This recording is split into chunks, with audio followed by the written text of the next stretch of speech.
विश्वकपमा नेपालको सुखद अन्त्य, स्कटल्यान्ड पराजित। सनसनीपूर्ण खेल, स्कटल्यान्डलाई हराउँदै नेपालले विश्वकपमा दर्ता गर्यो ऐतिहासिक जित।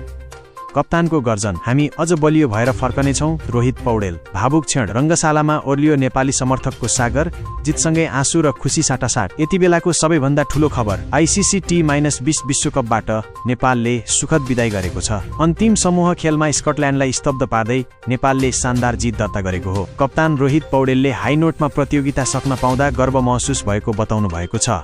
तर सपना अझै बाँकी छ। राम्रो सुरुवातका बावजुद इटाली र वेस्ट इन्डिज विरुद्धको हारले नेपालको दोस्रो चरणको यात्रामा पूर्णविराम लगाएको थियो। जितको नजिक पुगेर पनि नतिजा गुमाउनु नेपालका लागि घातक बन्यो। आजको यो जितले निराश बनेका लाखौं नेपाली फ्यानहरूलाई सान्त्वना मात्र दिएको छैन, आगामी यात्राका लागि नयाँ ऊर्जा समेत भरेको छ। मैदानबाटै प्रतिबद्धता, कप्तान रोहित पौडेलले स्पष्ट पार्नु भएको छ, हाम्रो लक्ष्य अझै सकिएको छैन, अर्को पटक नेपाल अझै शक्तिशाली भएर मैदानमा उत्रनेछ।